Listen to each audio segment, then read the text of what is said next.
Hello, Collective. Tingnan natin ang sitwasyon mo ngayon, okay? Kamusta? Saan na lagi kayo? Okay.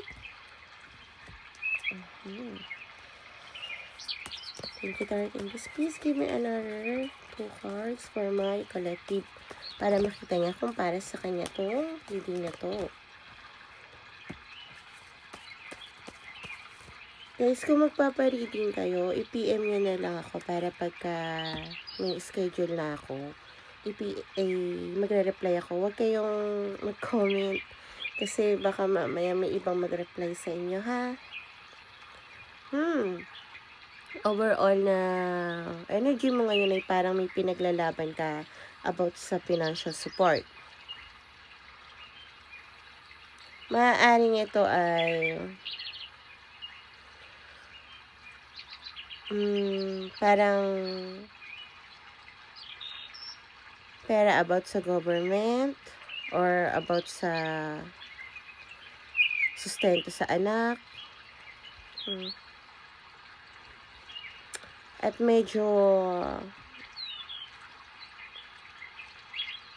hindi ka okay sa part na yun.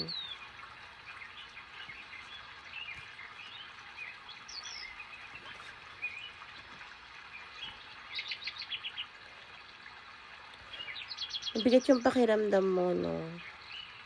Dahil alam mo, tingin ko kung ano man to, yung dahilan na to na kung bakit kailangan mong ipaglaban tong financial support. Either, kung ano man, halimbawa, parang, or example na lang natin is yung makikipaghiwalay ka sa karelasyon mo. So, kailangan ng child support. Hindi ka proud doon. Pero, tingin mo, ito yung tamang paraan mo. Dahil ito yung nadadama mo. Parang hindi ka na masaya dito kahit anong workout mo sa relasyon na to. Medyo mabigat to, ha? Nasa current, pa lang tayo, situation mo. Kahit na mabigat sa loob mo na iwanan ng isang bagay. Parang hindi na ikaw yung hindi mo na nakikita yung sarili mo na ipaglaban kung ano man ang sitwasyon na ito. So, ayun. Nagme-meditate ka, nagki-clear ka ng space mo, nag-heal ka. Okay, inaalis mo yung mga negative na mga bagay na ayaw mo nang maramdaman.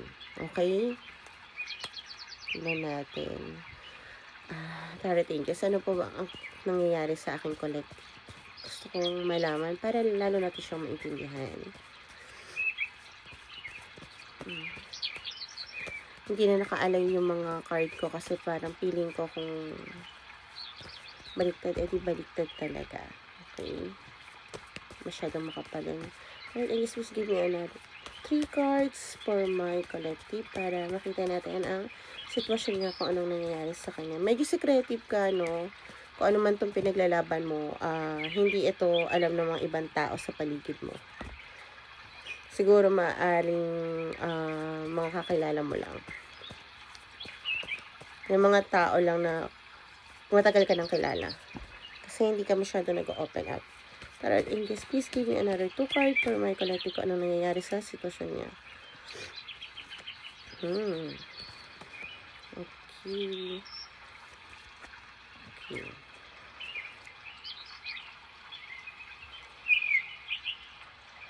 Okay, so nagkaroon ka nga ng broken dreams, sabihin na lang natin.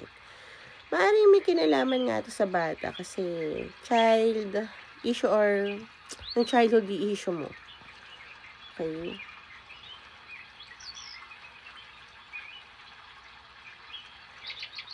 So, about din to sa nararamdaman mo dahil nga sa nangyayari ngayon sa buhay mo, iniisip mo din yung mga sinasabi ng mga ibang tao.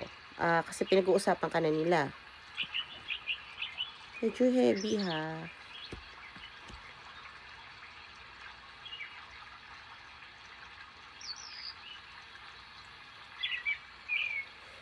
Hindi mo nga sinasabi yung totoo nararamdaman mo na nasaktan ka. Maaring nagkaroon din ng miscarriage um,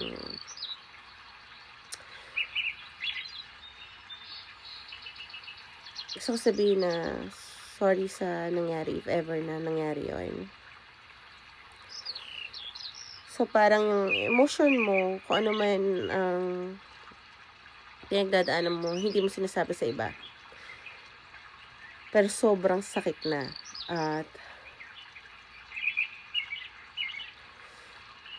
hindi mo alam kung kanino ka tatakbo.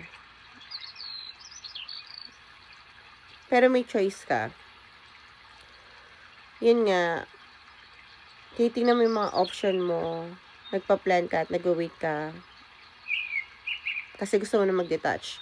Usually kasi, ang 2 of Wands, parang nag-iisip pa siya, for me, pag nakikita ko tong card na to, is nag-iisip pa siya if mag-i-stay ba ako or hindi. Hindi. Para sa akin, ramdam ko na nag-stay ka na before, hindi mo na kaya, masyadong mabigat na, masakit na yung nararamdaman mo.